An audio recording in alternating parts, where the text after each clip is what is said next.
Oh, you know what that means. Sperm count dancing party. Sperm count dancing party. I'm a sperm. I'm a sperm. I'm slamming. What is up, fellow nerds? It is your favorite play-by-play host, always nerdy, breaking down 100 Humans, the first episode, to see if Netflix pushes science or bull. These Americans across the country are asked hard-hitting questions by certified professional Wait, no? It's just a bunch of self-described TV hosts trying to tell an agenda-ridden story. God damn it. 10 episodes. Alright, here goes episode 1. In order to help understand the narrative of this exhilarating scientific exploration of genius, we gotta break down each one of these groundbreaking hosts one at a time. Let's do it. What do you say, fam? The three curious hosts that we have to tell us what science is former WNBA player Zainab Johnson. Everyone give a round of applause, please.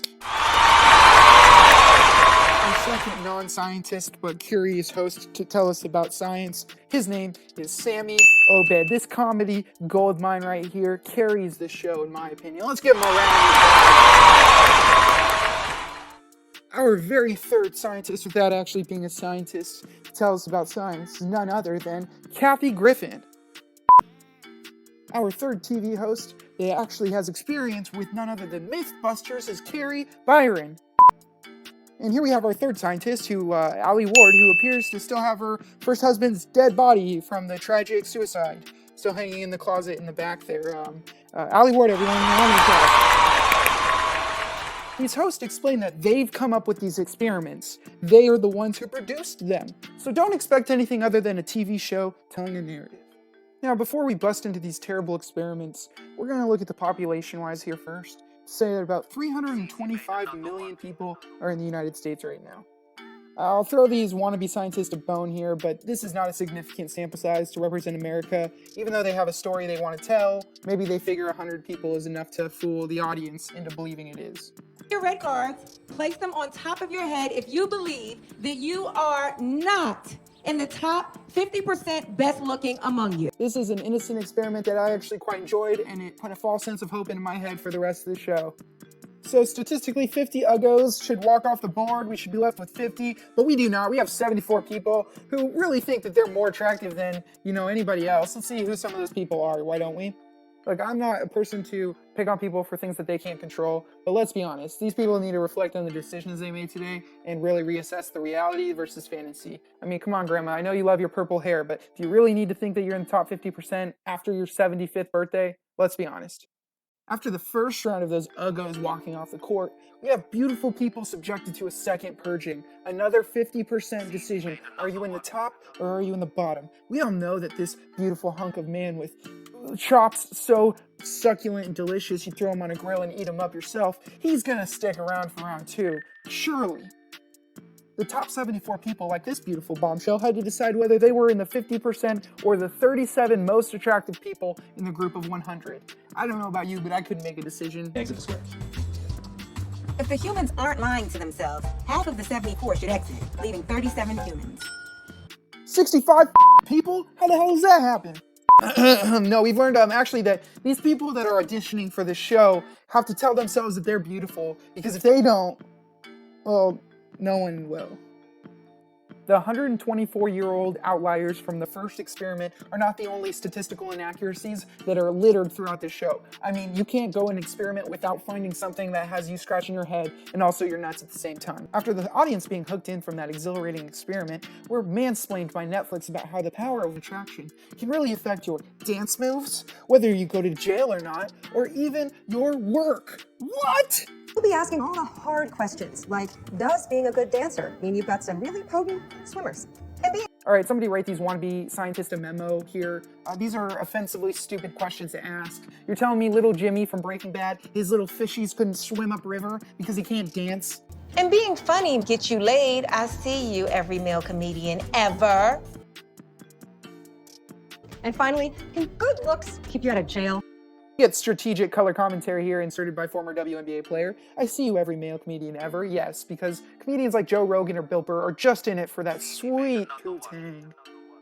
Ladies and gentlemen, that hard-hitting science that we referred to earlier begins here and now. We want to learn. If you can bust a move, can you bust a nut? So Asim starts a conversation just like any other old conversation. If I learn to dance really well, does that mean my sperm will dance too? Meaning the guy that danced the best has the highest sperm count? Boom. I mean, that's a loaded question. That's Shirley Temple, figured it out, yay! No, she doesn't even want to put her hands on it. It's a loaded question. She knows that it makes an illogical assumption, which is the definition of a loaded question. Instead of applying logic and common sense, we're gonna throw on our lab coats, pretend to look like doctors, and trick a bunch of men into jizzing all up in these cups. If you're a male, and if you are willing to give us a sample of sperm. For science. Many of the expressions that you see here define the many emotions I'm feeling on the inside. First, you have what looks like a Leslie Jones, damn! But then on the top right, you also have a Ron Simmons, damn! looking character. And then you got Usher lookalike here in the middle saying, yeah, I'll give you some semen if you're the one who's, administering the samples. She's not wearing gloves. She's not wearing gloves. And she's on her phone. Sammy, being the quick-witted genius he is, ignores those losers at the fertility center where he took the sperm samples. No, screw those guys. Let's sit down with neuroscientist Daniel Levitin and ask him how dance moves really affect your sperm grooves. This neuroscientist geniusly compares a peacock's tail feathers to dance moves. Now I know what you're thinking. You can learn how to dance, but peacocks can't really learn how to tail feather. Oh boy, do I have news for you, because peacocks really get down and boogie. Cruising first from the Queen City, Charlotte Flair! My God, it's like Flair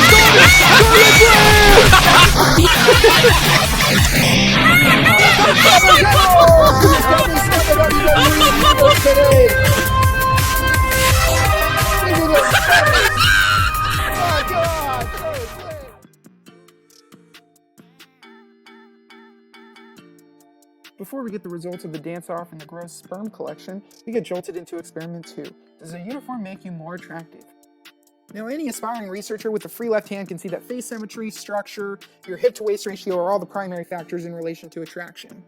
Now, it would be ignorant to say that your occupation couldn't help you attract a mate, like doctors or even pilots or military personnel, but that has more so to do with their economic resources.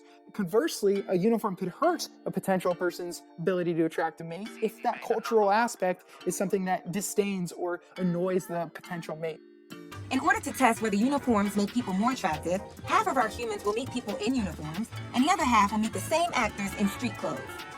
The humans will rate these strangers on looks, personality, and physical appeal on a scale of 1 through 10. I know what you're thinking. It sounds like it makes sense. It sounds legit. But in order for you to make the claim that the uniform is the sole reason for the attractiveness level going up or down, you'd have to have a control group. Now, what's a control group? Well, it basically makes sure that it stays the same. The only difference must be the item or the thing that you're experimenting. So the item or thing that we're experimenting here is the uniform. So that means that the people that are judging the attractiveness level have to be the same. In this experiment, we learn that they are not the same. It doesn't matter because we get the same result we knew the whole time. Now, they try to talk this away by saying the actors have the same scripts, but if you look at it, by this time they've already given their 3-minute-long speech to 50 people. Now they have these other people coming in. They're not as energetic. They don't care as much. I mean, look at this guy. I am a sanitation engineer. On the weekends, I like to go to the park, feed some ducks, quack, quack, quack, quack, quack, quack, quack, quack. I would say overall personality-wise, I didn't find any too attractive. Ladies and gentlemen, this flawed experiment's results are in, and it turns out uniforms don't mean anything. Now you're asking, does that mean that your initial attraction analysis is correct and that it has to do with more of your physical attributes? Well, great question, and yes. But it doesn't matter, because not only do we not care about this experiment, neither do they! Indicating that good financial prospects are a crucial part of attraction. To which I say, duh. Now that we realize what type of researchers we're dealing with here, we know not to take any of these results serious. So after we establish the complete uselessness of that previous experiment, we decide to ask a great question. Do good-looking people get less time in jail? These Netflix researchers, did the right thing in throwing out all the previous studies regarding the subject.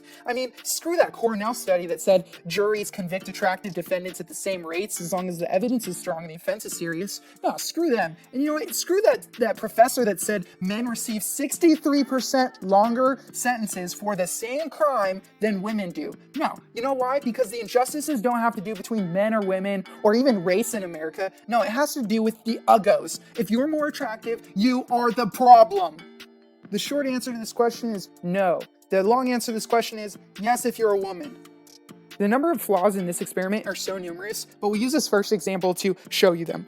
The first flaw researchers did was split the 100 in half and give one half the less attractive criminal, one half the more attractive criminal, because that removes the control group. The only difference that should exist is the criminals themselves, not the people providing the results. That shouldn't change. It's important to note that these researchers did the noble thing in ignoring other variables that might affect their results. Like age, for example. We all know that younger criminals receive lesser sentences than older criminals, but less attractive criminal Dan here clearly looks like he's a consistent user of controlled substances, while more attractive criminal Dan here looks like he showered this year. My statistical analysis tells me that if you didn't put a crack addict looking motherfucker next to a golden boy, your results might become more consistent between each sentencing. Now, ladies and gentlemen, the results are in, and it looks like the less attractive criminal did receive 5 years additional sentencing over the more attractive criminal. And again, it doesn't have to do with the fact that he looks much older. It doesn't have to do with the fact that he looks like he's on crack himself right now in that picture. No, it has to do with the level of attractiveness.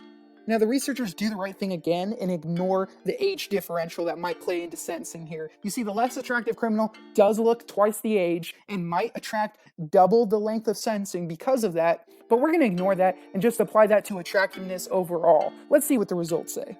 Yes, ladies and gentlemen, the less attractive criminals' photos actually look like mugshots as opposed to model headshots of the more attractive criminals. But don't let that distract you from our narrative, okay? We're trying to tell you a story that more attractive people get better life stuff. If anything, this shows that age provides a huge differential in your overall sentencing. Let's look at their third and final example. Sarah was convicted of manslaughter for leaving her 1-year-old child in a car while she drank in the afternoon in a bar. If you had the audacity to think that these scientists would discontinue their trend of making the more attractive criminal half the age as the less attractive criminal, well, you're cuckoo for Cocoa Puffs, man.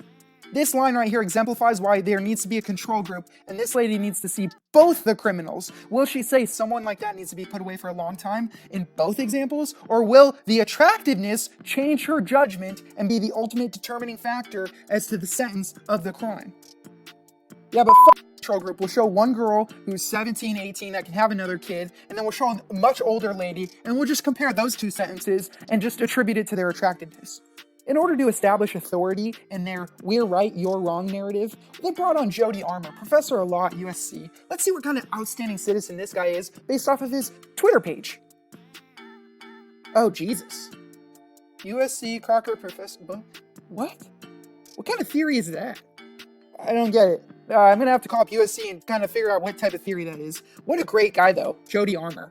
Now, the esteemed Professor Armour here is not only tells us that attractiveness will get you a lesser sentence, but that your whiteness or your ability to look European will actually affect and lessen your sentence. Now, that's not statistically backed by the Federal Bureau of Investigations or the United States Sentencing Commissions that reference legally relevant differences among the types of crimes committed in their sentencing. No, but we don't really care about facts because we have a narrative to tell and you're going to hear it.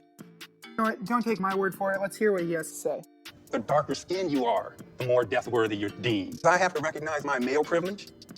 You have to recognize your attractiveness privilege. I knew I had some kind of struggle. Once again, it's the man with the master plan that comes in, and I think you better recognize. Now, although he provides no direct statistics, data, graphs, or citations for his claims, the professor of negrophobia and reasonable racism claims that you better recognize your privilege, or you will get checked, son. The true shallowness of the narrators come out here, where they describe the halo effect completely inaccurately. To give you a rough idea, it's basically where you unconsciously view a person based off of one interaction. So if you thought, oh man, they were smart here, they're probably also nice too. That'd be considered the halo effect, but not according to these guys. The narrators describe the halo effect as when ugly people look at pretty people and say, man, they must be great all around because they're pretty and we're ugly. I finally understand. I've been awoken, guys. This whole episode has been devoted to telling me that pretty privilege exists. Uggos put pretty people up on a pedestal. And you know what? I understand. So I dare, yeah, that's right, I dare anybody out there to say that a pretty face doesn't mean shit. But let's get real. A good-looking face doesn't mean shit. Are you f***ing me? This piece of show contradicts itself every 5 damn seconds. Now that my brain feels like a can of Chef Boyardee ravioli, let's move on to experiment 4. Does being funny make you sexier? Humans in general don't need this experiment to tell them that funny people are more attractive. I mean, if Louis C.K. can awkwardly masturbate in the corner of a hotel room in front of 3 women simply because he's a funny guy, well, that's evidence enough for me. To begin our experiment, we've divided our humans into 2 audiences and enlisted the help of 2 struggling stand-up comics. The best way to ensure in this experiment that the comedic level is the sole reason that they're more attractive is by having the same person listen to a sad story, judge them, then you have them listen to their stand-up bit, and then also judge them. Then you can ensure that the control is maintained and that nothing else is affecting your decisions. By having 2 audiences of 50, you're completely throwing that out the window and you have no control over the experiment. And as these results trickle in, I cannot say that I'm surprised, as Rose from Star Wars The Last Jedi warned us in Experiment 2. If you're boring, you can keep touring, but if you're funny, you can get the honey bunny. Despite ignoring scientists, researchers, and previous studies that have occurred that defy their narrative, Sammy and Kathy Griffin sit down to discuss an actual fact. This audience experiment, though, is actually quite manipulative if we look at it step by step. Now first, I want you to look at these 6 girls, which we will judge their attractiveness level. Now, if you're a straight man, you're probably going to say here that girls 1, 3, and 4 are the most attractive, while straight females are probably going to say that girls 1, 3, and 4 are the most attractive. Now, Little Red Researcher shows each girl's picture about 2 to 3 seconds, while showing girl number 4's picture about 11 seconds. Now, that's why you think she's more attractive, not because of anything else.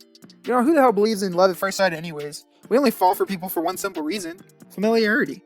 I mean, I'm in my 20s and I don't like her because of her long hair, her cute nose, her pretty eyes. No, none of that. It's because she's familiar. Following my self-induced lobotomy, it appears that the producer has the sperm results, and we can conclude the first experiment whether dance moves affect sperm grooves. Oh, you know what that means.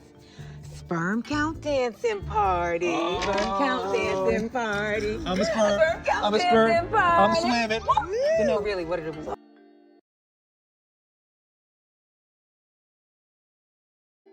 I can't help but thinking that if these guys can't dance well but they're healthy, active, and eat well, they'll have a high sperm count, making this whole experiment pointless. But let's watch them dance like monkeys anyways. Will the men with the highest sperm count also get the highest scores from the audience? I won't subject you to the torture of watching these dance moves, however, here's a brief clip just so you believe me.